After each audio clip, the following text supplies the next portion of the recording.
नमस्कार, स्वागत है आप सभी का डीडी न्यूज के इस खास बुलेटिन एक्सप्रेस 100 में, जहां हम आपके लिए लेकर आते हैं राजनीति, मनोरंजन, देश दुनिया, खेल और व्यापार जगत की सभी बड़ी खबरों को एक्सप्रेस यानी फटाफट अंदाज में। मैं हूं शहला निगार। आइए खबरें देखते हैं तेज रफ्तार के साथ। आपातकाल लागू होने के 50 साल पूरे होने पर केंद्रीय संस्कृति मंत्रालय दिल्ली सरकार के सहयोग से आज नई दिल्ली के त्यागराज स्पोर्ट्स कॉम्प्लेक्स में संविधान हत्या दिवस मनाएगा। कार्यक्रम में केंद्रीय गृह मंत्री अमित शाह बतौर मुख्य अतिथि शामिल होंगे। रेल, सूचना एवं प्रसारण मंत्री अश्विनी वैष्णव तथा केंद्रीय संस्कृति एवं पर्यटन मंत्री गजेंद्र सिंह शेखावत भी शामिल रहेंगे। कार्यक्रम के दौरान केंद्रीय गृह मंत्री अमित शाह माय भारत के स्वयंसेवकों द्वारा निकाली जा रही लॉन्ग लिव डेमोक्रेसी यात्रा को हरी झंडी दिखाकर रवाना करेंगे। ये यात्रा संवैधानिक मूल्यों, लोकतांत्रिक अधिकारों और आपातकाल से मिले सबक के बारे में जागरूकता फैलाने के लिए पूरे देश में होगी। साथ साथ संस्कृति मंत्रालय हर राज्य और केंद्र शासित प्रदेश में 50 प्रमुख स्थानों पर लॉन्ग लिव डेमोक्रेसी प्रदर्शनी के शुभारंभ का समन्वय भी कर रहा है, जो आने वाले हफ्तों में जनता के लिए खुली रहेगी। गृह मंत्री अमित शाह कल प्रधानमंत्री संग्रहालय में आपातकाल के 50 साल कार्यक्रम में सम्मिलित हुए। अमित शाह ने कांग्रेस के शासनकाल में आपातकाल को लोकतंत्र की नींव हिलाने वाली और लोकतंत्र के लिए बड़ा खतरा बताया। अमित शाह ने कहा कि हम दुनिया के सबसे बड़े लोकतंत्र बन विश्व के सामने सम्मान के साथ खड़े हैं। गृह मंत्री ने कहा कि देश की जनता ने तानाशाही को स्वीकार नहीं किया है। अमित शाह ने एक्स पर पोस्ट कर कहा कि आपातकाल कांग्रेस की सत्ता की भूख का न्याय काल था। आपातकाल में देशवासियों ने जो पीड़ा और यातना सही, उससे नई पीढ़ी जान सके, इसी उद्देश्य से मोदी सरकार ने इस दिन को संविधान हत्या दिवस का नाम दिया। उन्होंने कहा कि ये दिवस बताता है कि जब सत्ता तानाशाही बन जाती है तो जनता उसे उखाड़ फेंकने की ताकत रखती है। अमित शाह ने कहा कि आपातकाल कोई राष्ट्रीय आवश्यकता नहीं, बल्कि कांग्रेस और एक व्यक्ति की लोकतंत्र विरोधी मानसिकता का परिचायक था। प्रेस की स्वतंत्रता कुचली गई, न्यायपालिका के हाथ बांध दिए गए और सामाजिक कार्यकर्ताओं को जेल में डाल दिया गया। देशवासियों ने सिंहासन खाली करो का शंखनाद किया और तानाशाह कांग्रेस को उखाड़ फेंका। केंद्रीय मंत्री जेपी नड्डा ने एक्स पर पोस्ट कर कहा कि 25 जून 1975 की आधी रात को तत्कालीन प्रधानमंत्री इंदिरा गांधी ने आंतरिक अशांति का बहाना बनाकर भारत पर आपातकाल थोपकर देश के संविधान की हत्या कर दी थी। उन्होंने कहा कि 50 वर्ष बाद भी कांग्रेस उसी मानसिकता के साथ चल रही है। उसकी नीयत आज भी वैसी ही तानाशाही वाली है।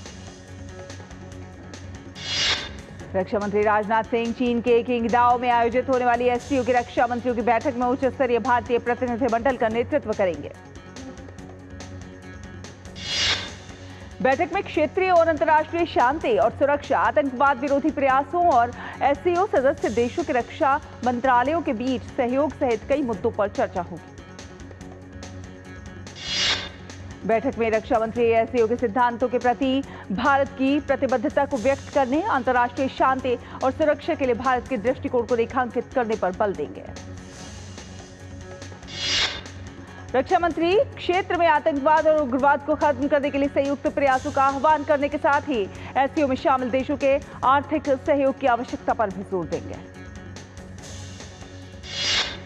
राष्ट्रीय सुरक्षा सलाहकार अजीत डोभाल ने आतंकवाद के खिलाफ लड़ाई में दोहरे मापदंड त्यागने की बात कही है। उन्होंने यूएन की ओर से प्रतिबंधित आतंकियों और संस्थाओं के खिलाफ निर्णायक कार्रवाई करने पर बल दिया।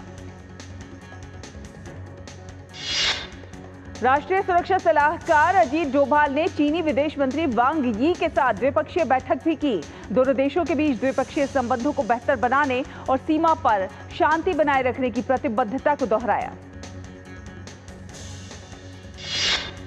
अजीत डोभाल ने लश्कर-ए-तैयबा, जैश-ए-मोहम्मद, अल-कायदा, आईएसआईएस और उसके सहयोगियों सहित संयुक्त राष्ट्र की ओर से नामित आतंकवादी गुटों से उत्पन्न खतरों पर गहरी चिंता व्यक्त की। सुरक्षा मुद्दों पर भारत नेपाल द्विपक्षीय परामर्श समूह की पुणे में आयोजित 16वीं बैठक में दोनों पड़ोसियों के बीच सुरक्षा सहयोग पर चर्चा की गई। दोनों पक्षों ने सुरक्षा और रक्षा सहयोग से संबंधित कई मुद्दों जैसे कि उपकरण आपूर्ति, प्रशिक्षण, संयुक्त सैन्य अभ्यास, आपदा राहत अभियान और सैन्य आदान प्रदान पर उत्पादक चर्चा की। इसके अलावा प्रतिनिधिमंडलों ने पारस्परिक रूप से लाभकारी सहयोग की संभावनाओं का पता लगाने के लिए प्रमुख सार्वजनिक और निजी क्षेत्र की रक्षा क्षेत्र के विनिर्माण सुविधाओं का भी दौरा किया। उपराष्ट्रपति जगदीप धनखड़ आज से 27 जून तक उत्तराखंड के दौरे पर रहेंगे। उपराष्ट्रपति आज कुमाऊं विश्वविद्यालय के स्वर्ण जयंती समारोह की अध्यक्षता करेंगे और संस्थान के छात्रों और संकाय सदस्यों को संबोधित करेंगे। उपराष्ट्रपति शेरवुड महाविद्यालय के 156वें स्थापना दिवस समारोह में मुख्य अतिथि के रूप में अध्यक्षता करेंगे। इस दौरान उपराष्ट्रपति नैनीताल के राजभवन का भी दौरा करेंगे। हाल में इस वर्ष के अंत तक विधानसभा चुनाव होने हैं, जिसे लेकर चुनाव आयोग ने बिहार में मतदाता सूची में किसी भी तरीके की गड़बड़ी न होने के सख्त आदेश दिए हैं। आयोग ने कहा है कि मतदाता सूची तैयार करते समय कोई भी मतदाता अपने मतों के अधिकार से वंचित न रहे। ऐसे किसी भी व्यक्ति सूची में नाम शामिल न हो जो उसके लिए पात्र न हो। चुनाव आयोग ने इसके लिए संबंधित अधिकारियों की जिम्मेदारियां भी तय की हैं ताकि उनके खिलाफ सख्त कार्रवाई की जा सके। ईरान इजराइल तनाव के बीच ईरान में फंसे 282 भारतीयों को तेहरान से विशेष विमान से भारत लाया गया। रात करीब 11:45 पर आईजीआई एयरपोर्ट पर पहुंची फ्लाइट में अलग अलग राज्यों के 282 भारतीय सवार थे। भारत की धरती पर पहुंचते ही लोगों ने अपनी खुशी जाहिर की और कई लोग भारत माता की जय के नारे लगाते हुए नजर आए और कई भारतीय तिरंगा लहराते हुए भी नजर आए। साथ ही साथ वापस आए भारतीयों ने प्रधानमंत्री नरेंद्र मोदी का आभार जताया और भारत सरकार द्वारा किए गए इंतजामों की तारीफ भी की। एयर इंडिया ने दुबई और एयर इंडिया एक्सप्रेस ने मस्कट के लिए कल से उड़ानें शुरू करने के साथ ही पश्चिम एशियाई गंतव्यों के लिए अपनी सेवाएं फिर से बहाल कर दी हैं। पश्चिम एशिया में बढ़ते तनाव के साथ क्षेत्र के कुछ एक देशों ने अपने हवाई क्षेत्र बंद कर दिए थे, जिसकी वजह से कई उड़ानों का मार्ग बदलना पड़ा था, जबकि कुछ उड़ानों को रद्द कर दिया गया था। भारतीय वायुसेना के ग्रुप कैप्टन शुभांशु शुक्ला आज एक्सियोम 4 मिशन के तहत अंतर्राष्ट्रीय अंतरिक्ष स्टेशन के लिए रवाना होंगे। भारतीय समय के अनुसार दोपहर 12:01 पर फ्लोरिडा में नासा के कैनेडी स्पेस सेंटर के launch complex international space station के लिए यह प्रक्षेपण होगा। इसकी प्रक्रिया सुबह 10 बजे से शुरू होगी। वहीं इस मिशन के लिए बैकअप लॉन्च अपॉर्चुनिटी 26 जून के लिए प्लान की गई है। मिशन में स्पेसएक्स का फॉल्कन 9 रॉकेट और ड्रैगन स्पेसक्राफ्ट इस्तेमाल होगा। करीब 14 दिन तक अंतरिक्ष यात्री इंटरनेशनल स्पेस स्टेशन में रहकर वैज्ञानिक प्रयोग करेंगे। हालांकि इससे पहले इस मिशन की लॉन्चिंग कई बार टाली जा चुकी है। पहले यह मिशन 29 मई को लॉन्च होना था, लेकिन तकनीकी दिक्कतों के कारण इसे टाल दिया गया था। इस खास मौके पर लखनऊ में उनके आवास पर विशेष तैयारी की गई है। उनके माता पिता ने अपने बेटे पर गर्व जताया है, खुशी का इजहार किया है। दिल्ली के रिठाला में बहुमंजिला फैक्ट्री में भीषण आग लगने से 3 लोगों की मौत हो गई, जबकि 3 अन्य गंभीर रूप से झुलस गए हैं। आग लगने की सूचना मिलने के बाद दमकल की 16 गाड़ियों को काबू करने के लिए घटनास्थल पर भेजा गया। साथ साथ फैक्ट्री की दीवार को तोड़ने के लिए जेसीबी मशीन की मदद ली गई। मौसम विभाग ने आज से उत्तर पश्चिम भारत में भारी से बहुत भारी बारिश की चेतावनी दी है। राजस्थान, पंजाब, हरियाणा, दिल्ली और पश्चिमी उत्तर प्रदेश के शेष हिस्सों में मानसून के आगे बढ़ने के लिए परिस्थितियां अनुकूल हैं। मध्य पूर्वी और पूर्वोत्तर भारत के कई एक भागों में अगले 7 दिनों के दौरान भारी से बहुत भारी वर्षा की संभावना है। देश के कई एक हिस्सों में बारिश का ऑरेंज अलर्ट है। सौराष्ट्र और कच्छ, पूर्वी राजस्थान, मध्य प्रदेश, बिहार, झारखंड, पश्चिम बंगाल, पूर्वोत्तर भारत, विदर्भ, छत्तीसगढ़, आंतरिक कर्नाटक और केरल के लिए येलो अलर्ट जारी किया गया है। दिल्ली समेत पूरे एनसीआर में प्री मानसून की दस्तक के बाद एक तरफ लोगों को गर्मी से राहत मिली है, लेकिन उमस ज्यादा होने के चलते परेशानी हो रही है।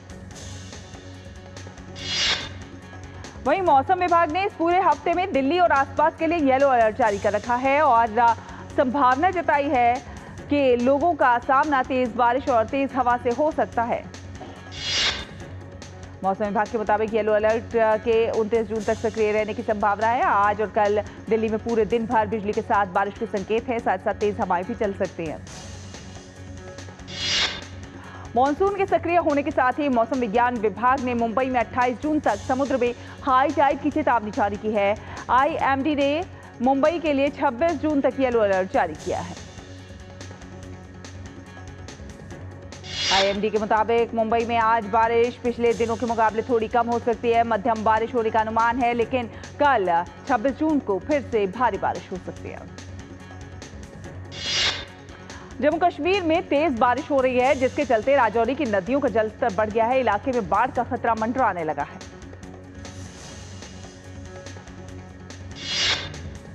रुकेंगे एक छोटे से ब्रेक के लिए। ब्रेक के उस पार खबरों का सफर जारी रहेगा। देखते रहिए एक्सप्रेस 100।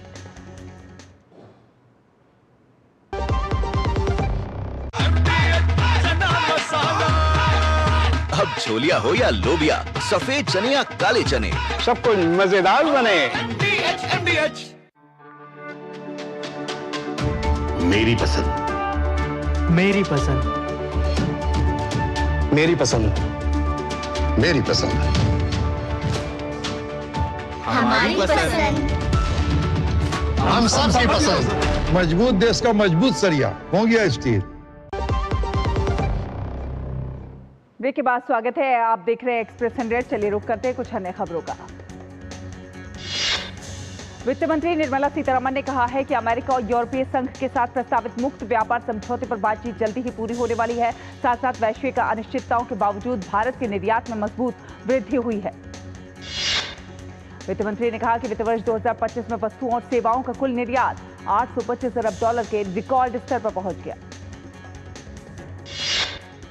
वित्त मंत्री ने कहा कि जहां भारत वैश्विक निर्यात में केवल 4% की वृद्धि हुई, वहीं भारत निर्यातक व्यापार मोर्चा 6.3% की वृद्धि को पार करने में सफल रहा।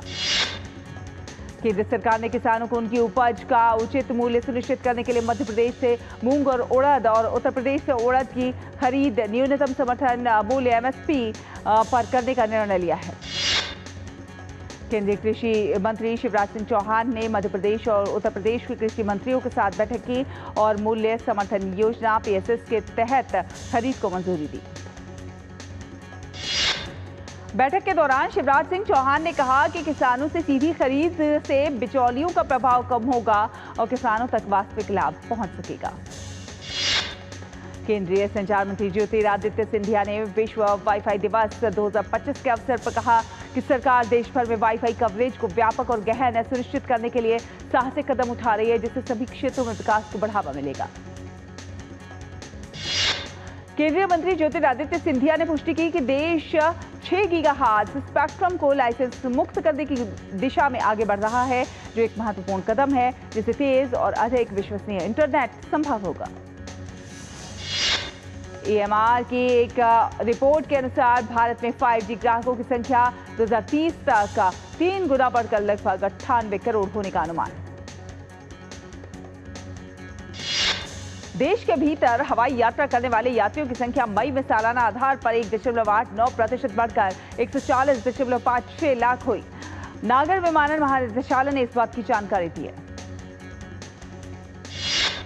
नागर विमानन मंत्री के राममोहन नायडू ने नागर विमानन महानिदेशालय के तहत हेलीकॉप्टर सेवाओं के लिए एक समर्पित निदेशालय गठन की घोषणा की। ईरान और इजराइल के संघर्ष विराम खबरों के बीच सोने का भाव 900 रुपए टूटकर 98,900 रुपए प्रति ग्राम 10 ग्राम हो गया है। वहीं चांदी की कीमत 1,000 रुपए घटकर 1,04,200 रुपए प्रति किलोग्राम हो गया है। EPFO ने अग्रिम दावों के लिए ऑटो सेटलमेंट सीमा को 1 लाख रुपए से बढ़ाकर 5 लाख रुपए किया। HSBC फ्लैश PMI डेटा के अनुसार जून में भारतीय आर्थिक गतिविधि 14 महीने के उच्चतम स्तर पर पहुंची। S&P ग्लोबल रेटिंग्स ने भारत की GDP विकास दर का अनुमान बढ़ाकर 6.5% किया। रेटिंग्स एजेंसी ने इसकी वजह सामान्य मॉनसून, कच्चे तेल की कम कीमतें आदि को बताया। S&P रेटिंग्स ने कहा कि अगर पश्चिम एशिया में संघर्ष लंबा खिंचा तो इससे तेल की कीमतें बढ़ सकती है, जिसका एशिया प्रशांत महासागर क्षेत्र के आर्थिक विकास पर असर होगा। सरकार ने चीन से आयातित 6 उत्पादों पर इस महीने डंपिंग विरोधी शुल्क लगाया। घरेलू कंपनियों को चीन से सस्ते दाम पर आयातित उत्पादों से संरक्षण देने के लिए ये कदम उठाया गया। सेबी ने MII मार्केट इंफ्रास्ट्रक्चर इंस्टीट्यूशंस मसलन स्टॉक एक्सचेंजों, क्लियरिंग कॉरपोरेशन और डिपॉजिटरीज के गवर्निंग बोर्ड में बदलाव का प्रस्ताव रखा। बाजार नियामक ने कहा कि MII के सभी विभागों में MD के अधिकार बहुत अधिक हैं और MD और अन्य प्रमुख अधिकारियों के बीच वेतन और पद के मामले में काफी अंतर है। सैमसंग इलेक्ट्रॉनिक्स अगले महीने न्यूयॉर्क में अपना अगला गैलेक्सी अनपैक्ड इवेंट आयोजित करेगी, जिसमें AI और अल्ट्रा स्लिम फोल्डेबल डिजाइन वाले latest Galaxy Z series smartphone होंगे। पश्चिम एशिया में बढ़ते तनाव के बीच नाटो नेता वार्षिक शिखर सम्मेलन के लिए नीदरलैंड्स के हेग में एकत्रित हुए। सम्मेलन के प्रमुख एजेंडे में रक्षा बजट पर चर्चा होगी। सम्मेलन में सदस्य देश 2035 तक का रक्षा व्यय को बढ़ाकर GDP का 5% तक करने के प्रस्ताव पर सहमति जता सकते हैं। ये कदम रूस की आक्रामकता और अमेरिका के बढ़ते दबाव के मद्देनजर उठाया जा रहा है। नाटो सैन्य गठबंधन के प्रमुख ने कहा है कि कोई भी देश रक्षा खर्च में भारी वृद्धि से इनकार नहीं कर सकता है और नए लक्ष्य तक पहुंचने की दिशा में उनकी प्रगति की समीक्षा हर 4 वर्षों में की जाएगी। शुरुआती अमेरिकी खुफिया आकलन के हिसाब से अमेरिकी हमले में ईरान के परमाणु ठिकाने पूरी तरह से तबाह नहीं हुए हैं, इसमें केवल कुछ महीनों की ही देरी हुई है। ईरान का कहना है कि उसका परमाणु अनुसंधान नागरिक ऊर्जा उत्पादन के लिए है। वहीं व्हाइट हाउस ने खुफिया आकलन को पूरी तरह से गलत बताया। रक्षा खुफिया एजेंसी द्वारा तैयार रिपोर्ट के अनुसार हमलों में 2 न्यूक्लियर फैसिलिटी के एंट्री गेट को बंद कर दिया गया, लेकिन भूमिगत इमारतों को नहीं गिराया। रिपोर्ट के अनुसार हमलों के बाद भी कुछ सेंट्रीफ्यूज बरकरार है। इजराइल के प्रधानमंत्री बेंजामिन नेतन्याहू ने कहा कि ईरान पर हमले ने परमाणु विनाश के खतरे को दूर कर दिया है और वे तेहरान द्वारा अपने हथियार कार्यक्रम को पुनर्जीवित करने के किसी भी प्रयास को विफल करने के लिए दृढ़ हैं। संयुक्त राज्य अमेरिका के उपराष्ट्रपति जेडी वेंस ने ओहियो के लीमा में रिपब्लिकन डिनर के दौरान ईरानी परमाणु सुविधाओं पर राष्ट्रपति डोनाल्ड ट्रंप के हमले की सराहना की। उपराष्ट्रपति जेडी वेंस ने कहा कि ट्रंप ने अपनी सूझबूझ का इस्तेमाल किया जब उन्होंने ईरानी नेताओं के साथ 60 दिनों की बातचीत के बाद ईरान के परमाणु कार्यक्रम को नष्ट करने के लिए B-2 बम वर्षकों को आदेश दिया।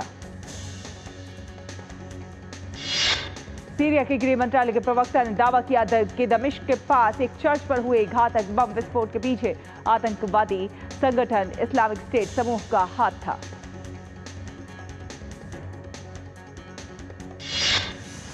रुकेंगे एक और छोटे से ब्रेक के लिए, जल्द हाजिर होंगे। देखते रहिए एक्सप्रेस 100।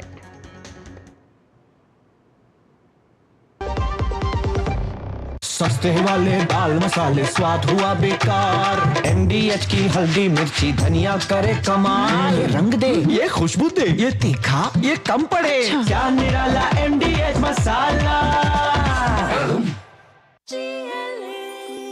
जो लक्ष्य चुना था समझ आने लगा है। GLA यूनिवर्सिटी, उच्च लक्ष्यों की निश्चित प्राप्ति। ब्रेक के बाद स्वागत है आपका। रुक करते हैं कुछ अन्य खबरों का।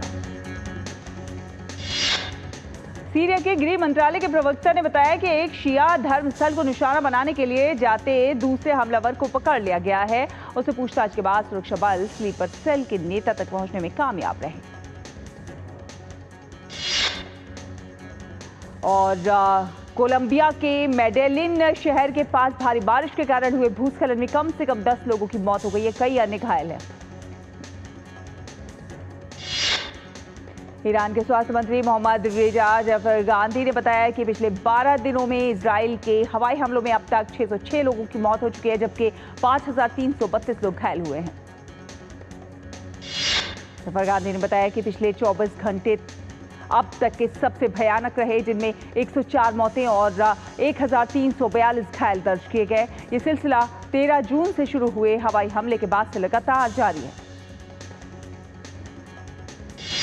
चीनी राष्ट्रपति शी जिनपिंग ने पेइचिंग में यात्रा पर आए सिंगापुर के प्रधानमंत्री लॉरेंस वोंग के साथ मुलाकात की। इस मौके पर शी जिनपिंग ने कहा कि चीन और सिंगापुर को रणनीतिक और दूरदर्शी दृष्टिकोण से द्विपक्षीय संबंधों का विकास करना चाहिए। इसके साथ मित्रता का राजनीतिक आधार मजबूत करना होगा।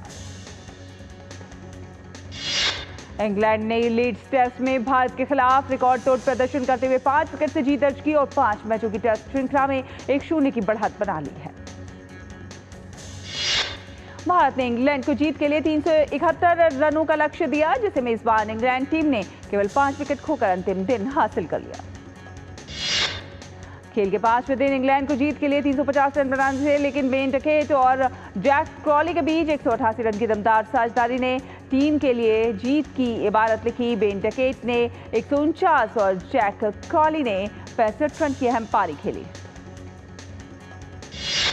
लीड्स टेस्ट के आखिरी दिन तेज गेंदबाज जसप्रीत बुमराह और मोहम्मद सिराज एक भी विकेट नहीं ले सके। शार्दुल ठाकुर और प्रसिद्ध कृष्णा ने 2-2 विकेट लिए। टेस्ट क्रिकेट के इतिहास में भारत पहली ऐसी टीम बनी जिसके प्लेयर्स ने 5 शतक लगाए। इसके बावजूद टीम को हार का सामना करना पड़ा। इंग्लैंड ने 5 टेस्ट मैचों की सीरीज में 1-0 की अहम बढ़त बना ली है। भारत और इंग्लैंड के बीच दूसरा टेस्ट 2 जुलाई से बर्मिंघम में खेला जाएगा। 2 बार के ओलंपिक चैंपियन नीरज चोपड़ा ने विश्व एथलेटिक्स कॉन्टिनेंटल टूर इवेंट 64वें ओस्टावा गोल्डन स्पाइक में पुरुषों की भाला फेंक स्पर्धा का खिताब अपने नाम किया। नीरज चोपड़ा ने 85.29 मीटर का अपना सर्वश्रेष्ठ थ्रो करते हुए गोल्ड मेडल जीता और नीरज चोपड़ा ने चेकिया में ओस्टावा गोल्डन स्पाइक 2025 एथलेटिक्स में शीर्ष स्थान हासिल किया। ये शीर्ष श्रेणी की प्रतियोगिता में उनकी लगातार दूसरी जीत। मेघालय के मुख्यमंत्री कोनराड संगमा ने राज्य के 26 खेल संघों को राष्ट्रीय खेल 2027 की तैयारियों के लिए 39 करोड़ रुपए से अधिक की धनराशि दी है। ये धनराशि आधुनिक उपकरण खरीदने, प्रशिक्षण सुविधाओं में सुधार करने और राष्ट्रीय स्तर पर बेहतर प्रदर्शित करने के लिए खर्च किया जाएगा। भारतीय जूनियर पुरुष हॉकी टीम को 4 राष्ट्रीय टूर्नामेंट के अपने तीसरे और अंतिम पूल चरण के मैच में स्पेन के हाथों 1-5 से हार का सामना करना पड़ा। इस परिणाम के साथ भारत ने अपने पूल चरण के मैच समाप्त कर लिए। इससे पहले उसने जर्मनी और ऑस्ट्रेलिया का सामना किया था।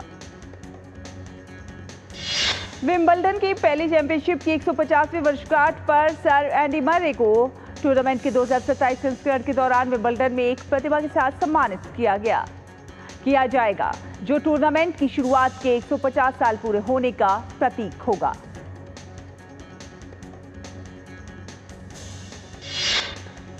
ब्राजील के फॉरवर्ड नेमार ने क्लब सैंटोस के साथ 6 महीने के अनुबंध को आगे बढ़ा दिया है। उनके बचपन के क्लब ने मंगलवार को इसकी घोषणा की। 33 वर्षीय खिलाड़ी नेमार इस समझौते के तहत इस साल दिसंबर तक सैंटोस के साथ बने रहेंगे और अनुबंध समाप्त होने के बाद इसे आगे भी बढ़ाया जा सकता है। बेनफिका ने बायर्न म्यूनिख पर 1-0 की ऐतिहासिक जीत हासिल की और क्लब विश्व कप के ग्रुप सी में शीर्ष स्थान हासिल किया। बेनफिका का सामना अंतिम 16 में चेल्सी या एस्पेरेंस डी ट्यूनिस से होगा।